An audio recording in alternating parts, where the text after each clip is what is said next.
Welcome to everybody. I think I've tried to have a chat with most of you and glad to see that you're excited to be here. So welcome again to our Mentorship Musings event. It's always an exciting time for us when we run events like this and see that people are thirsty and hungry and looking forward to this type of conversation. So we're keeping it, of course, very informal and want you to just really engage and enjoy the event. Just to let you know, so I did say if you do want to have breakfast, please feel free to continue eating while we do the first part of the session, and then we'll take a small break, and then Dan will have the floor. And on that note, I think let's get started, and if everybody is good to go, then I'd like to officially welcome our guest, Dan Newby.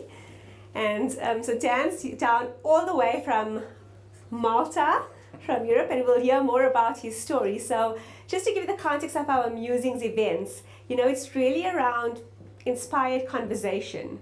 And whenever I come across inspiring people and people I believe have something to share with the world, I feel like it's selfish to just keep that to yourself.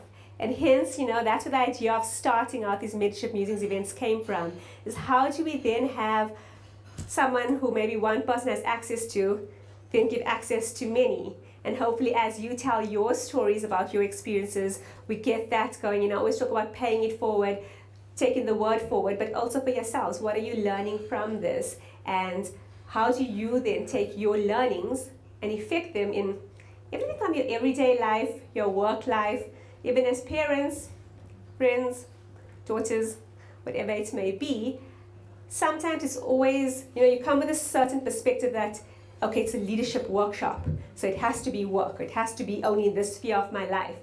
And we try to challenge that, and hence conversation. It's around finding out about people, finding about their stories. Many of our speakers are not from here, and it's around finding out what are the similarities, what are the differences. How do we, in this global village, which is sometimes extremely small, but in other times seems so foreign even in your own land, how do we take those messages and what does it mean to each of us? So for those of you who it's the first time to one of our Musings event, just the format first, Dan and I will simply be having a chat. And I always say there's one thing about someone facilitating a workshop, but for me it's very much about the person who's behind that, their story, their journey. Why are they passionate about their work? And in that way, in getting to know the person behind it, I find often their work becomes so much more meaningful, and hence the purpose behind this. Also, just a very quick introduction. So, the Mentorship Musings sits under the Passionate Professional, which is a leadership incubator that specifically focuses on incubating leaders through mentorship. Now, and I said this to many of you already, I always say that mentorship has for too often been the neglected baby sister in the leadership development space. And we're really striving to change that. Meaningful mentorship through various different conduits, whether it's events, training, consulting, and simply building mentorship communities. So we're on this journey to really have mentorship become impactful, effective, everything from today, which is more what I call a group mentoring session, to our one-on-one type events where mentors and mentees get paired together, to the online virtual community that we're building and will be launching in the next few months. So on that note, this is a journey in itself for mentorship as a sphere under the leadership development space, and really aiming to create a paradigm shift in the way it's approached, understood, and certainly implemented. We have the audience, people are from corporate, they are entrepreneurs, they are consultants, they are coaches, we even have a pilot in the audience. So it's various different walks of life and different careers, and it's not a one-size-fits-all approach. It's around how do you coming here as a person in your holistic life, and with that thinking is where we try to guide these conversations. So once again, welcome, and let's get into conversation. Good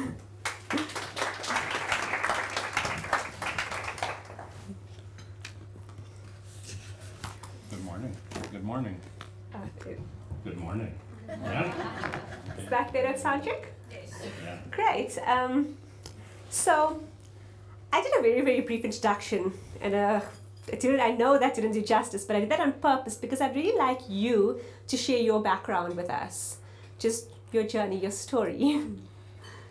Wow, we only have till noon, right? So Well, actually, my story starts today because today is my 60th birthday. There we go. And probably for many of you, you've thought a lot about where are you going to be on your 60th birthday and how are you going to celebrate? Well, this is my answer. I'm here and this is my birthday and I'm celebrating. So thank you for creating this for my birthday. There we go. Surprise, surprise. Surprise, surprise. So, well, as you can hear from my accent, I'm American. And my parents are from the center part of the U.S., but actually, as a child, I lived in Central Africa for 2.5 years, later in Switzerland for a couple of years, back in the U.S. for many years, and then a year in Israel, and back in the U.S. again. So actually, when I work with other Americans or when I work in the world, a lot of people say, well, you're not a real American. And I say, well, that's okay with me. It's okay with me to be more of a global citizen because actually the work I do, the work in ontological learning and ontological training is about how we are as human beings. So it's, I would say, underneath of culture in some way. It's what's fundamental about being human. And all of my training, my growing up, living in many, many different places, even learning different languages has really helped me become an observer in the world. And that's what makes, I think, me good at what I do is because of my background. So what's quite interesting for me is, we train to do things in life, but who we are is actually more fundamental, I think, often than what we've trained ourselves, what we've learned. So I don't know if you have specific questions about my background, but I'm happy to share anything for you or the audience about who I am. Yes, and that's fantastic, and we'll certainly be delving more into that. And I've had the advantage of obviously doing a bit of homework, and we're living in the day of Google, so you can almost spy on everyone. So I'll be potentially asking some questions in terms of what I found and helping to explore that space. Okay. So let's start, from your career journey. I read, you went from being a project manager to a CEO. What has your journey been like from the corporate space where you worked there? And then maybe you can talk a little bit about Newfield Network, which is one of the most reputable coaching organizations globally. Sounds like You it? sound doubtful. I'm asking it more as a question because I'm trying not to make a very loaded statement. Yeah, actually, I'm trained as a teacher. When I graduated with my degree in education, I couldn't find a teaching position. And so I entered into work actually as a cabinet maker. So I worked as a cabinet maker for many years and worked in some companies that were in the exhibit and museum business. And then from there moved up through the company. So, my path in life always in work of any kind, and I learned this from my parents, was to look for a position where I knew I could learn something. So if there was something I thought I could learn, it was always attractive to me. And there were times when I took pay cuts because I could see that, moving to a new position was going to offer me a lot of possibilities in learning. And one of the fundamental beliefs that my parents had and in my family was learning is good. That's simple. Learning is good. That if you learn, it will always be useful. And you may not know how, you may not be able to see where you'll use it, but you can be sure, you can trust that it will be. So actually that's really been my journey to move, from being a builder to being a project manager to running companies. And about 15 years ago, what happened was I worked for a company that I helped start. It was in the exhibit trade show business.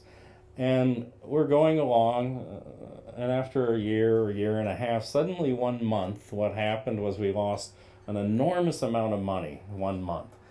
And we didn't know why. That was the scary part, because we really didn't understand where did the money go? What happened? Why suddenly were we being successful and the people we worked with, the clients loved us, but somehow we were now in big trouble financially. It was quite a scary moment. And in that moment, what happened was the leadership team, there were 6 of us, said, okay, let's bring in this man who's a coach because maybe he can help us. And quite honestly, I knew nothing about coaching at that time. And he began to work with us in different ways, not so much on specifics of the business, but on who we were as leaders. So on our way of being as leaders, on the conversations we were having or the conversations that were missing.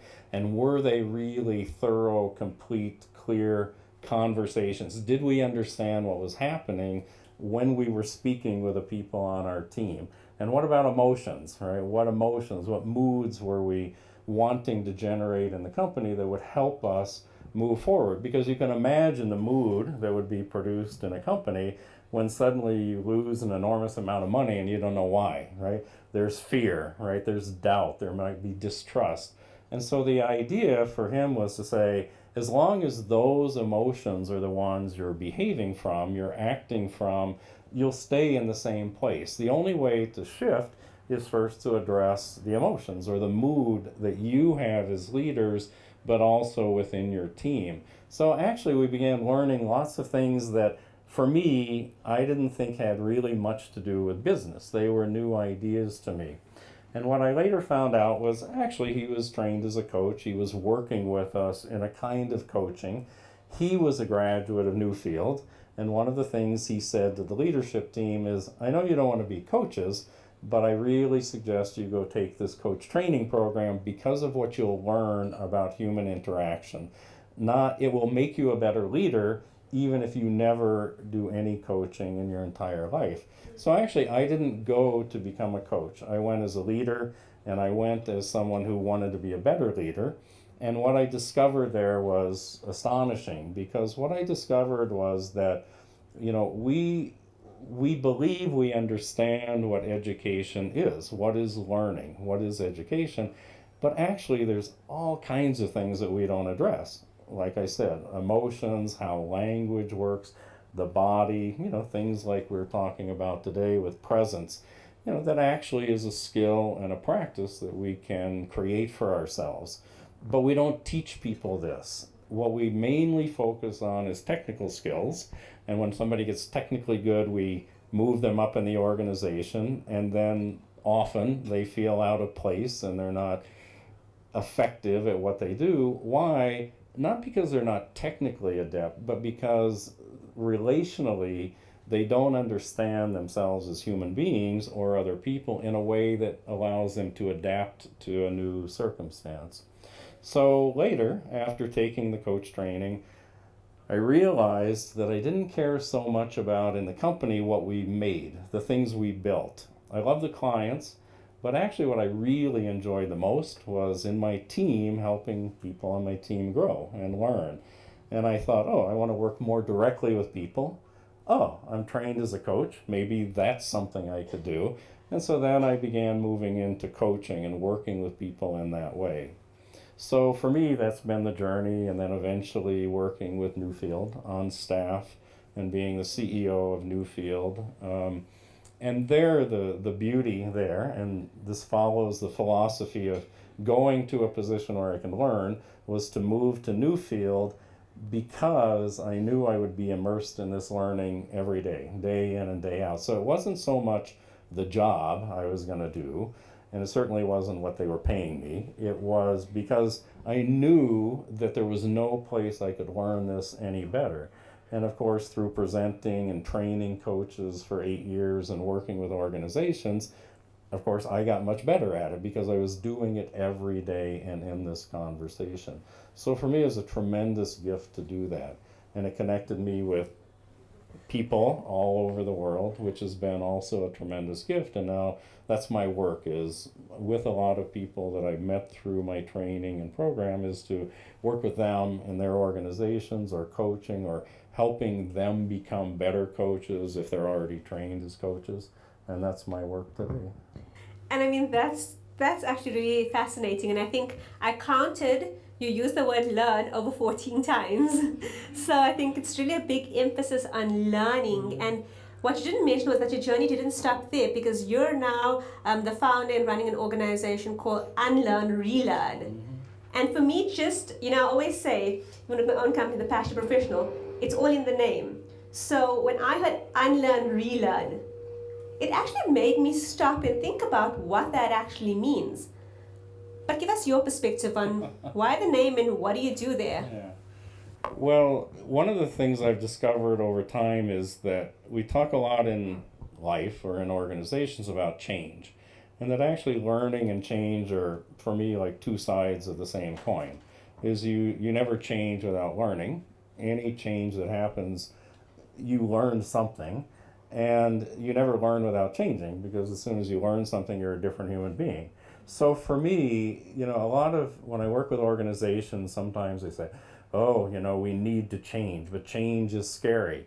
I say, okay, great. Well, then let's approach it from a different perspective, which is learning, because people generally have a positive idea about learning. It gives them some new possibility. So for me, I came across a quote by, who's my quote from? Which quote? Alvin Toffler. So on my website, I was thinking about how do I want to put my voice there and make an offer to the world, and I'd never done a website before, so I thought, okay, what is it I want to say? And I came across a quote, and I don't know if anyone remembers Alvin Toffler, but in the 1970s, which is probably way before your time, he was one of the first people who was writing and speaking about change and dramatic change. He wrote a book called Future Shock, and it was a sensation because it was a book about a very strange topic about change and the speed of change in a time when people weren't really talking about that. And it was a bestseller, and I think a lot of people, it's like the Bible, a lot of people bought it but didn't read it. But I think a lot of people did read it too. And there's a quote that he says, and this was in 1970, that the illiterate of the 21st century will be those who don't know how to unlearn and relearn. And so what he was saying was, in the future, it's not so important what you know. It's, do you understand how to learn and how to unlearn those things that don't serve you anymore and learn what will serve you today? And that's really the idea of the work I do, is that we're all smart people. We're all well educated. I mean, I work with brilliant people everywhere. The thing I can offer them sometimes is there's something they've learned in life that now does not serve them. When they learned it, it did serve them. But now it doesn't. And what happens when we hold on to those things is that we actually end up often quite miserable, because we haven't seen the value of letting go of something from the past. I'll give you an example for me. So I grew up in all these places. I was continually in situations where I didn't know people. I was always the new kid. Always the new kid. Sometimes I was a different color. Often I spoke a different language. I didn't fit in anywhere. So every time we moved, and I recently counted that I've lived in 38 houses in my life. So I've moved, many times and always been the new kid. In addition, I'm strongly introverted by type. So it may not look like it today, and I was told I was shy. Everyone always said, "Oh, Dan's shy." And I believe that. I believed that story, that I was a shy kid, and the reason I was shy was because we had always moved and I was always the new kid. And actually what I found out is that wasn't hardwired in me. I learned a strategy, and my strategy for being safe was to hide.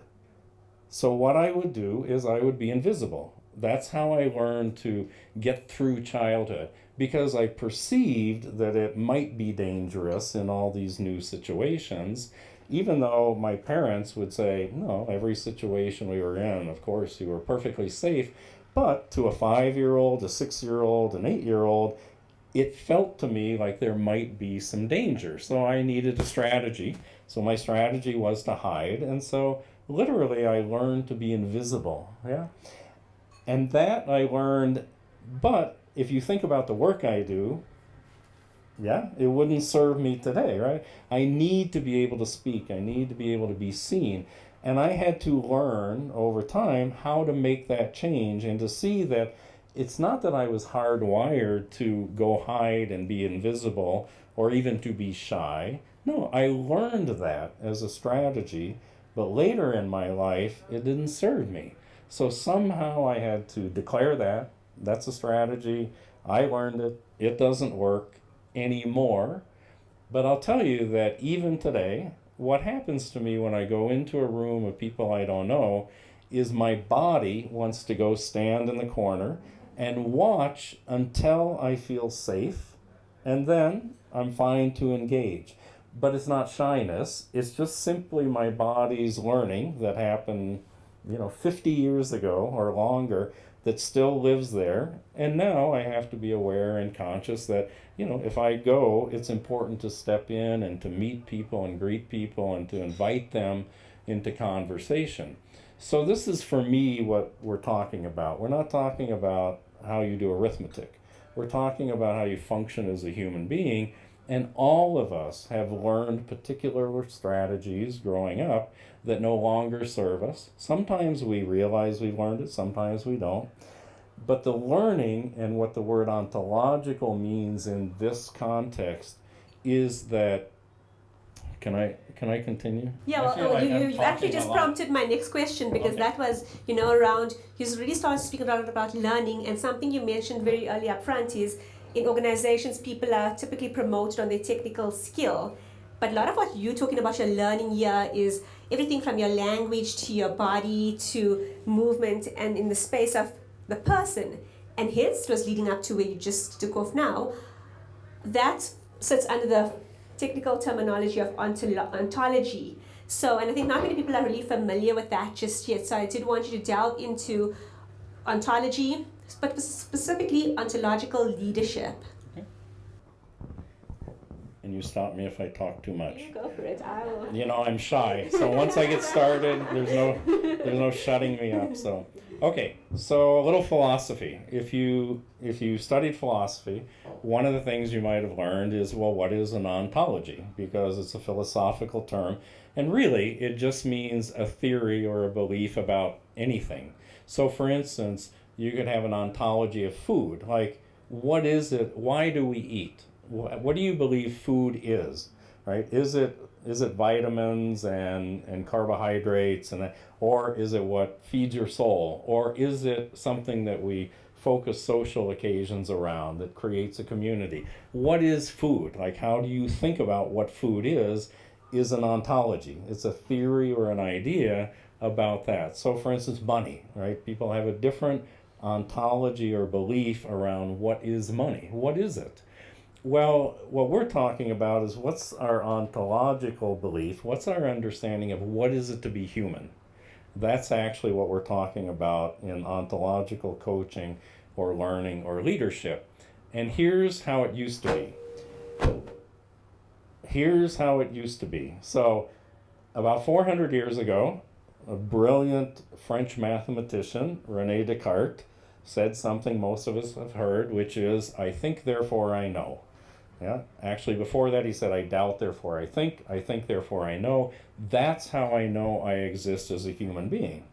And in a way, he defined the way we see ourselves as human beings. And I don't know what he meant, because it was a long time ago. We weren't personal friends. But the thing that we've taken it to mean is that cognitive skills, reason, thinking, is the most important thing as human beings. It's how we define ourselves as human beings. In fact, what do we say? We're rational beings. Now, I would argue that any of us can find places where people are not rational, yeah? And this is why we're so confused, because we say, well, we're rational beings, why are we behaving that way, right? Because it doesn't make sense, yeah? Well, what we're saying is that actually that interpretation of us as humans is incomplete, or it's not as complete as it could be. It's quite actually narrow, right? And what Descartes was trying to do was to understand fundamentally, what was the thing he could trust about existence. He was just trying to understand, strip it all down to the most bare essential of what is it that proves to him he existed. Well, what we say is this, is that human beings do all think, right? All human beings use language to think. And language includes mathematics, it includes the sciences, it includes writing, thinking, speaking, right? So everything that uses a type of language is what we refer to actually as the domain of language. And reason happens in language, so we include it there. But actually, if you think about it, every human being, at least that I've ever met, has emotions. Now, some human beings like to deny they have emotions. Curiously, denial is an emotion, so by denying it, they're proving they have emotions. But every human being has emotions, and every human being has a body. And the argument of ontological learning and coaching and leadership is that these, it's not just that we have them, but these are the places that we learn, and these are the places that we know. In other words, we learn emotionally, and we can unlearn and relearn emotionally. That we learn in the body, we learn somatically. Our body knows things that our heads don't know. And also we can learn in language. And that these three areas, body, language, and emotion, work together in a kind of ongoing dynamic. So if you change one, it will change the others. But if you want sustained change in learning, you need to address all three. I'll give you an example. How many people here ride a bicycle? Yeah, quite a few people. Okay, think about riding a bicycle. Riding a bicycle absolutely requires language, right? You have to cognitively understand the concept. Usually you've nagged your parents to get a bicycle, right? Or you've whined, you've complained, you've used language, you've said, I want to learn to ride a bicycle. Okay, so you've used language, but you also have to learn in emotion, right? You have to learn courage sometimes. You need the emotion of ambition in order to learn to ride a bicycle. Trust, you need to build trust either in the person who's holding the seat for you or in yourself. And if you think about in the body, you learn, right, to steer, to balance, to pedal, all of those things together. In other words, to truly learn to ride a bicycle, you can't do it without including all three domains. You can't. It's impossible. Now, what you can do is if you just know it cognitively, you can know about riding a bicycle. But that doesn't mean you know to ride a bicycle, which are two very different things which we confuse. We think often that knowing about something is the same as knowing it. Yeah? This is sports fans, right? They're sitting in the fans. They know how the game should be played, even if they've never been on the field. Yeah? Yeah. And we do this in life. Yeah. So I know, even if I've never been the senior leader, I know how they should behave as the senior leader. No, I may have ideas about how to be the senior leader, but I don't know it because I've never been it. Yeah. So this is a big distinction, because what we're saying is that learning, you must include all three of these domains. You can't not. Okay? I'll give you another example. How many people have made a New Year's resolution? Yeah? Oh, come on. Really?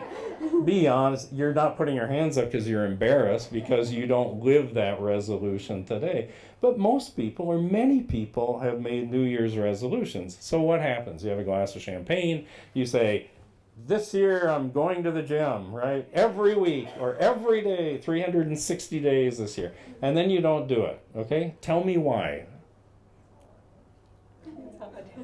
Yeah, well, many of us interpret it as saying, I'm lazy, I'm not committed, etc. Ontologically, I would make a different argument. You said something in language, so you addressed one area, right, to change, but what you didn't do was develop the support you needed emotionally or somatically in the body, right, in the structure of how you were going to fulfill that commitment, yeah? Because if we took a survey and if there was someone here who said, yes, I made a commitment, I was going to become fluent in Spanish. And if they said, yes, I became fluent in Spanish, if we kept asking them questions, what we would find is they changed something in their emotions in terms of how they were going to approach this learning. They adopted some new emotion, or they let go of some fear, or something happened emotionally, and something happened in the structure of their lives so that they would fulfill that commitment through practice. Yeah? It always works this way. But this is why when we go and we do workshops for 2 days, we go, that was lovely, that was interesting, that was great. And then we go back and we do exactly the same thing we always did. Yeah, it's not because we're stupid. It's because we haven't changed anything in the other domains. That's all. It's very simple, actually, when you think about it. And we know this to be true. If you stop and look at what you've learned in your life, you've always included all three of these domains. So this is the work we do. And with leaders, it has to do with what are they communicating in their body, right? What are the emotions? What about the language? What about the conversations they're having? Because when we get into learning about language, one of the things we discover is that actually most of us know how to manipulate language, but we don't truly understand how language works. We don't understand the mechanics of language. No one ever taught that to us. But actually there's very clear mechanics of, do you know that when we speak, when we use language, first of all, it's an act, right? We're acting. We're doing something. In the past, we've always thought talking came before acting. We've always thought of talking as just something you do, and then you go act. Then you go do something. And actually what linguists are saying is, no, that's not true. The language is an act. We are acting, we are moving, we are changing. And that when we act through language, there's only 6 things we ever do. You make a request, you make an offer, you make a promise, you make an assessment, you make an assertion, or you make a declaration. Nothing else ever happens in language. That's it. Anything, it doesn't matter. In an email, in everything I'm saying, in what Hem is saying, in every conversation in your life, only those 6 things are ever happening. So, if you think about this, if you listen to a leader and you know this, one of the things you can look for is what's missing. For instance, many leaders don't know how to make an effective request. Many leaders don't know how to get a clear promise from someone. Many leaders don't know how to make a declaration or even what a declaration is. So when you begin to dig into how does language work, and I'll tell you it works the same everywhere. When I do this work in Italy, in Germany, in the US, and in Canada, and Jamaica, it doesn't matter, because the mechanics of language exist the same everywhere as a human phenomenon, and then we use them in different idioms, right? We use it in Spanish, or we use it in English, or we use it in Afrikaans, but the structure of the language is consistent for all human beings, just as every human being has emotions and every human being has a body. So for me, the beauty of this work is that there is culture, family, country, ethnic, etc. But underneath of that, for every single one of us, we operate as a human being. And when we understand those principles, wow, something fantastic happens, because now I understand myself much better, and I understand you much better, because when I see you move in the world, I have these basic human principles that tell me, this is what's happening with that person. This is the emotion. Or I see it in the body and I say, okay, that body probably represents a particular emotion. That emotion is connected with a story. So I can pretty much guess, what's happening with that person as a way to interact with them, rather than being frustrated or mystified by someone and saying, I just don't understand them. And for me, if we truly want to understand each other as human beings, this is a path that works absolutely. And it has worked for me, but hundreds of people I've worked with, and many other people are doing this work in the world too. And for me, it's fascinating, because it's like this. Do you know that now we assume literacy? We just assume people are literate in most of the circles, at least that I move in life. I don't stop and say, I have a paper I could give you. Do you know how to read? right? I don't ask people if they're literate, I assume it. It's common sense. When you go into a restaurant, they give you a menu, they assume you can read, yeah? And it's common sense in the world, but it wasn't always, right? 200 years ago, 300 years ago, it was actually quite an anomaly. It was a curiosity if someone could read. But it's become so normal that it's just the way we see human beings. Yeah, we can all learn to read and write. There's nothing so odd about it. Well, my suggestion is that what we're doing ontologically in terms of understanding emotions, for instance, or the mechanics of language, or the body and how we communicate with the body, are following the same path. That little by little we're learning how these work, and that, my aim is in 50 years we don't even have this conversation because it's just assumed. Yeah? Oh, we just understand human beings differently. And for me, it's a phenomenal territory because it's so empowering. For every human being has the ability to learn in this way. It doesn't actually cost any money. You don't have to buy any gym equipment to do it. No, it's actually just a matter of seeing the world differently and learning differently and practicing. And it seems like, you really are preempting the questions, because you started talking around language, and we already know you lived and worked extensively across the world, Latin America, North America, Europe, Central Africa, Middle East, so extensively. And you spoke already about how, where it is in the world, something like language it's this umbrella, it doesn't matter.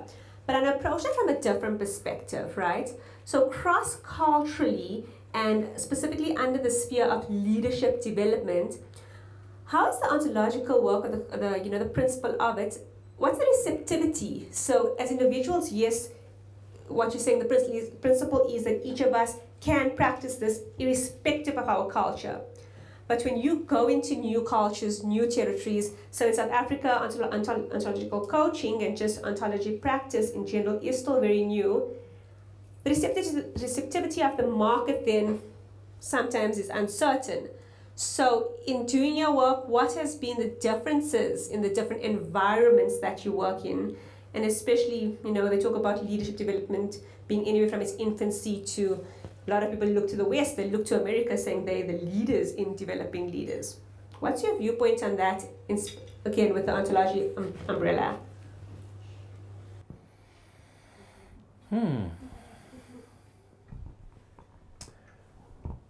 Well, I can only speak to my experience. Of course. Yeah, and so in my experience, first of all, I think there's some other basic human characteristics that we can trust.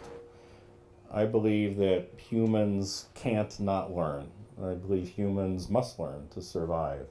So every human being has learned, even if they're not so aware of what they've learned. Yeah? So that's something that I trust very much, because I truly believe that if I make an offer in this area to someone, to a group, or to an individual, that I can rely on the fact that they do want to learn something. Yeah. The second thing we can rely on with human beings have this amazing binary emotion, which is fantastic for me. And it's called satisfaction and dissatisfaction. And it's actually, we tend to dismiss, we think of satisfaction as I like it, which it's not. It's different from that. And we tend to think of dissatisfaction as whining, which it's not. What satisfaction literally means, from the Latin, is enough. I have enough. So in this moment, if I were to ask you to reflect on in your life, what do you have enough of? And what do you believe you don't have enough of? And it could be material, but it could be in lots of other ways too.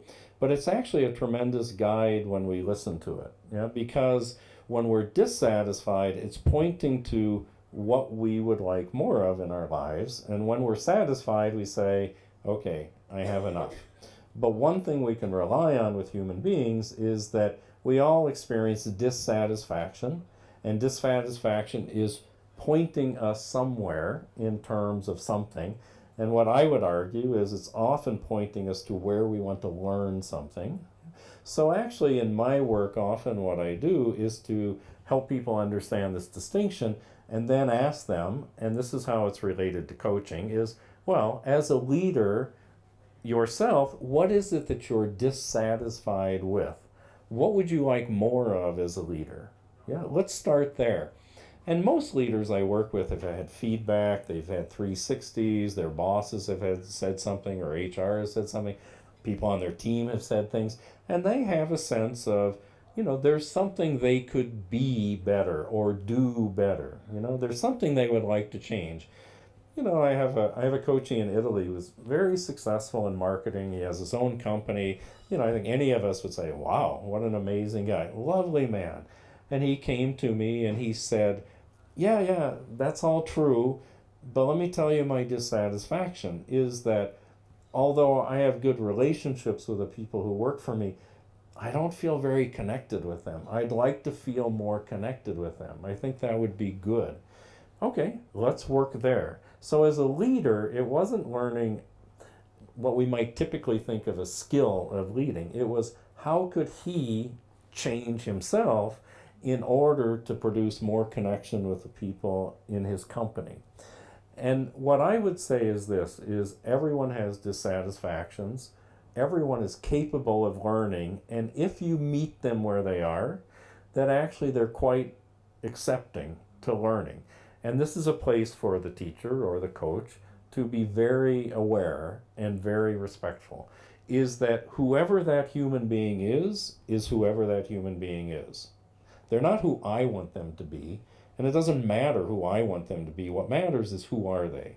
And if I can see who they are, and if I can accept that that is the person in front of me, I can meet them where they are, offer them something, and some people will take the offer and some people will say, maybe not. Yeah, I'll tell you a funny story I had with a man who was president of a company. We were having the conversation about what could I teach, or what could his company learn, and what would help. And we were talking about creating accountability. So we're talking about accountability, making promises, keeping promises, making complaints, so the fundamentals. Yeah? And so I explained to him the process, and here's what it looks like. He said, okay, I understand. He said, I don't want to do it. I said, okay, it's your choice. It's your company. You get to decide, but I'm curious, why not? And he said, because if everyone in the company learns this, then I'm going to have to keep my promises too. Yeah? Now here's the thing is, I could have a judgment of that, like that man's stupid or that man's ignorant. But actually I have a lot of respect, because that is who he is in the world. Now, of course, there will be consequences, right? His company will be what his company is, but it's not my job to judge him, right? I don't know what it is to be him. And maybe it was so scary to him that he said, I don't want to do that. Well, if I don't respect that, then actually what I'm doing is imposing my beliefs and my values on him. So one of the core things in this work is that we learn acceptance, which is that I can hold that other person as a legitimate human being, not because they're the way I want them, but because that's how they are. Because, acceptance for me, it's a fascinating emotion that we tend to ignore or dismiss. Like, we confuse it with surrender, or we confuse it with resignation. But actually acceptance means something very particular. Acceptance means I acknowledge it is the way it is. It's not that I like it. It's not that I want it that way. It's not that I endorse it. It's not that I agree with it. I simply acknowledge it is the way it is. And it's a very powerful emotion when we can practice it and strengthen it. And so this for me is powerful in terms of legitimizing other human beings, because honestly, who gives me the right or the power to judge someone else? I mean, we have an expression, I don't know, in the U.S. it says, who died and made you God? We say that as kids, who died and made you God? And that's the way we get even with each other as kids. But as adults, it's a great question too, which is, really, why do I believe I have the right to judge other people? Who gave me that? It's just a story that I have that produces a certain kind of relationship with people that honestly I don't want. So another choice is, to cultivate acceptance. And acceptance is this person is who this person is. Now, it's simple, but it's not easy in my experience. It's powerful, but it takes practice. Yeah? So in this work, to what you're saying is that for me, it's not to judge according to my standards what they should learn or what they should do, but it's really to offer them something that takes care of the breakdown they're having or the dissatisfaction in their life. What do they want to learn? What do they want to be better at as leaders? Do they even want to be leaders? I've done work with leaders who in the end they said, quite honestly, I don't want to be a leader. Great! Because if we know that, then we can move somewhere where you're going to be truly satisfied with what you're doing. And this is something we do in organizations. We think it's a benefit to move people up. But actually, this man that I'm referring to was an engineer. He loved being an engineer. He got moved to being in charge of engineering. He was miserable, and everything went wrong. And all he needed to do eventually was declare, I don't want to be a leader. And everyone was shocked. How could you not want to be a leader? But in the end, it was a beautiful change because he moved back to being an engineer. He was happy. Everyone, it worked so well simply by him accepting and declaring his dissatisfaction. Yeah. And I think so that's a great perspective, because I think you very much speak globally. So it's not about which culture you're from, which part of the world you're from, what part of the organization you're in, but it's the same principles really apply to everybody.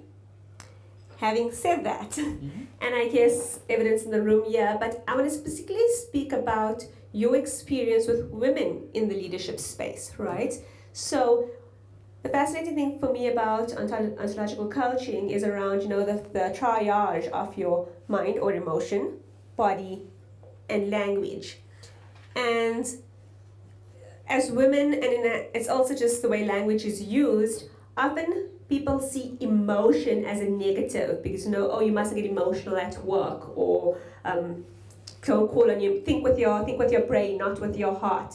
And by nature, women are more intuitive.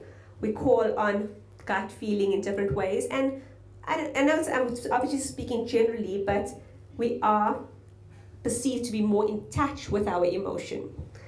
Sometimes yes, sometimes no, but generally speaking.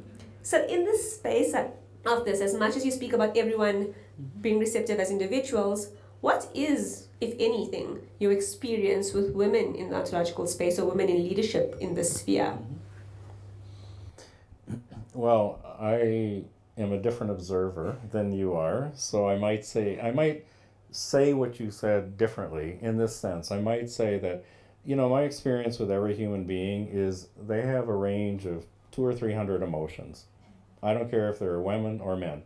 The difference I think you're speaking about is how we display emotions, like how we bring them out. And in that case, I would say, yes, true. But actually, the thing I would say about it is that all of us have places to learn. Yeah? And when I work with men and emotions, it's quite interesting because I read a survey. They did a random sampling of men. I can't even tell you who did it, and they said, name the emotions you can name. Right? Give us the list of emotions. And the average was something like 6. Wow, okay? That's kind of sad. And it's actually pretty scary, to me. Because those men have 200 or 300 emotions, yeah?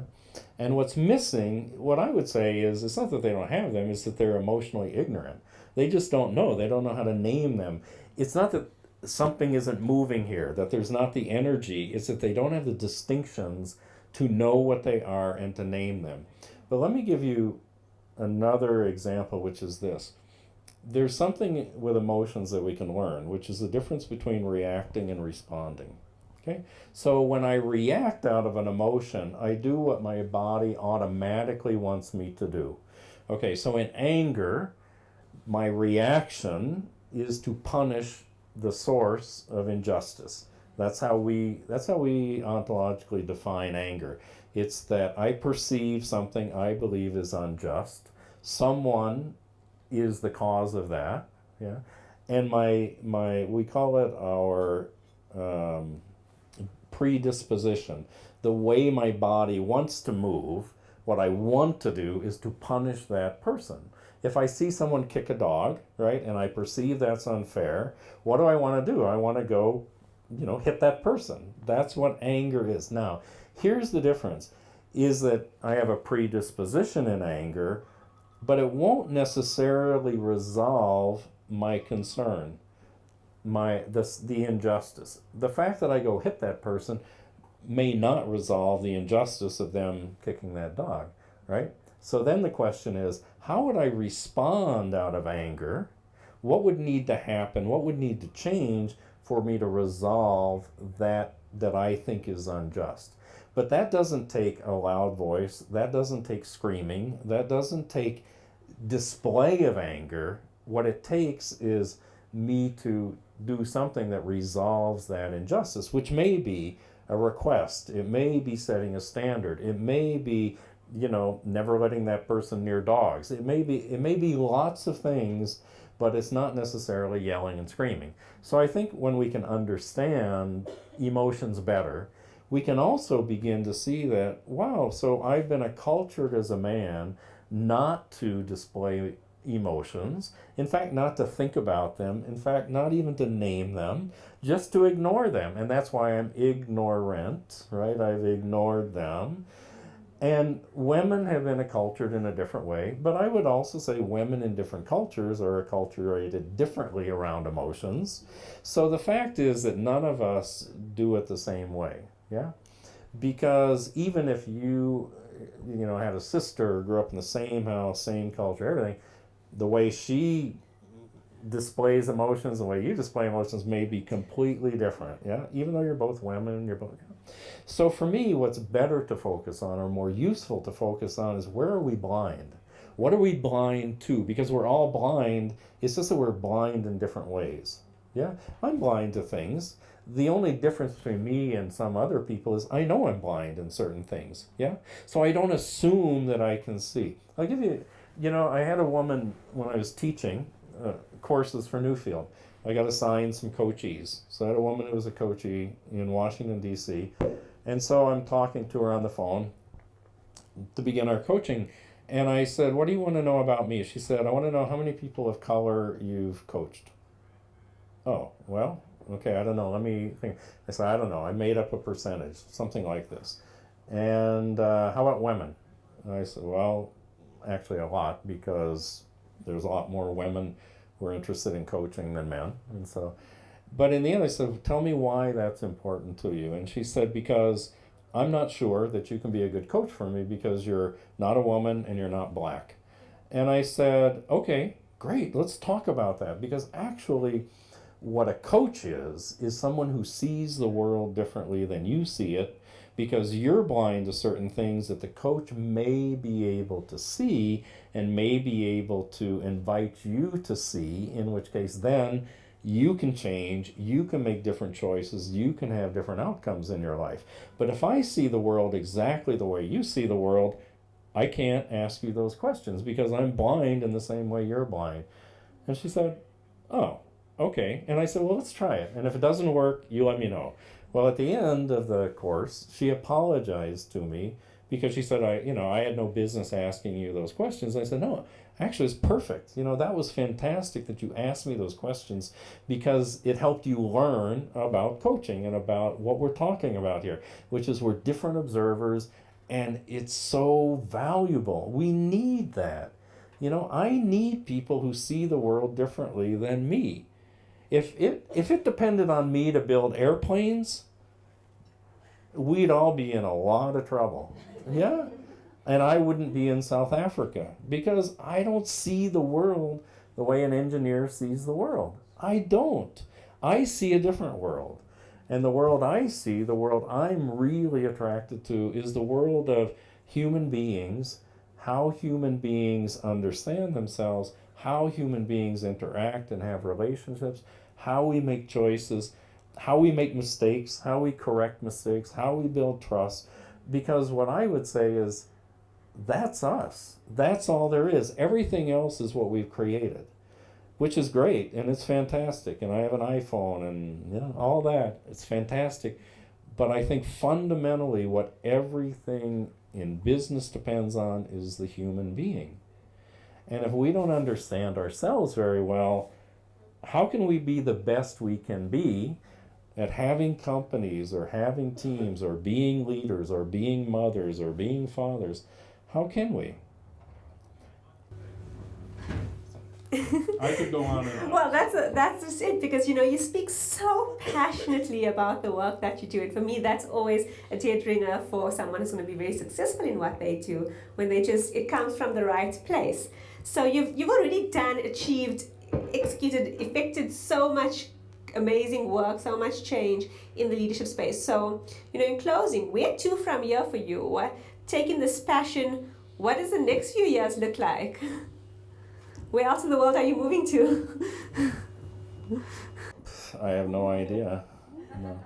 No, I really don't. And I'll tell you, let me tell you two different principles in my life. One is this idea of satisfaction. When I work with people and they say, I don't know what I want to do in life, like I'm going to change jobs, or I'm lost in life, or whatever that story about, I don't know who I am, I don't know what I want to do. One of the places that we start, for instance, if they're thinking about new work, actually we don't talk about that. What we talk about is satisfaction. What for them produces satisfaction? And satisfaction is this, when you have that, at least for me, I have this really warm, glowing sense that whatever I just did is so right, somehow. And it can be a big thing, it can be a little thing, it can be, helping someone across the street, it can be doing some pro bono coaching, it can just be doing a great coaching, it can be anything. But when I notice that sensation, it's not that I like it, it's that it fills me up somehow. And so one of the things I work with people on is how to connect with that, how to notice that, yeah? Because here's what my belief is that every emotion exists for a purpose. Yeah, if you think about it, so why does tenderness as an emotion exist? To produce safety. Think about what happens. The child comes to you, they're crying. What do? You put your arms out. What are you doing? You're producing a place of safety for them. So tenderness has a purpose. It's not just nice. It has a purpose, a human purpose. Every emotion. Sadness has a purpose. It tells us something. Anger has a purpose. Every single emotion has a purpose. So when I think about, okay, what's the purpose? Why does satisfaction exist as an emotion? The only answer I've been able to come up with is it's pointing me to why I'm on this earth. Because everything I do that satisfies me moves me in a particular direction and creates more satisfaction. So one of the things I've discovered over the years is that what produces satisfaction for me is doing this work. And it doesn't matter if it's one person or 1,000 people, but it's helping make ontological learning and coaching and leadership common sense in the world in the same way that literacy is. Now, why? I can't tell you why. I don't know why, honestly, and I don't care why. I just know that every time I do it, I feel a deep sense of satisfaction, and for me, I trust that. I believe it's what I'm here to do. So I do it wherever there's an invitation to do that.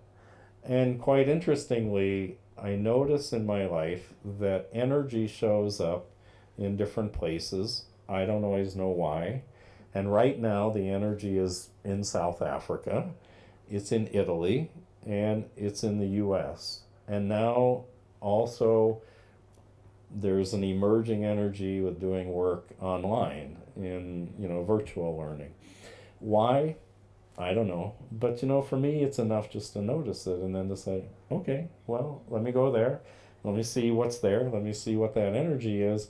And I found it to be really infallible, is that every time I pay attention to that, some really amazing things happen. I meet wonderful people. I get to do good work. For me, I don't know, what could be better than that? So for me, it's not an answer. I don't know where, but I know it will be following this path of what produces satisfaction and where's the energy calling, and where that leads, who knows? I don't know. Write me next year and I'll tell you. So. Yes, well, watch the space. Who knows, in a year's time we may be doing this again.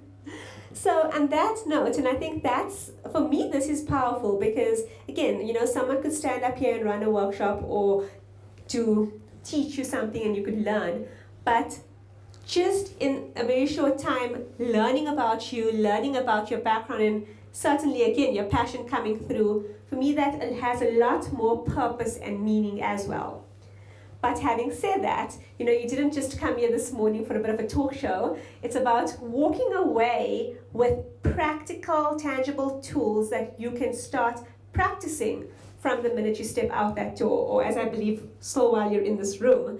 So Dan's going to play a bit in the space of specifically around the power of personal presence and, I think delving into very much the body side of the ontological coaching, ontological leadership. So there's a reason why we gave you a nice, good breakfast up front. And let's see how we then put those bodies into a little bit of action. We're going to take a little bit of a break just to clear up and if everyone wants any top-ups or anything like that. But then in about, let's just do a time check. It is now, so in 15 minutes time, so at 10:55, if everyone can just be back in their seats and we can get started with the workshop. Great. Thank you so much, Dan. And also during the workshop, we'll do some questions if anyone wants to. I'm sure you'll be fairly interactive. So thank you all very much. Thank you.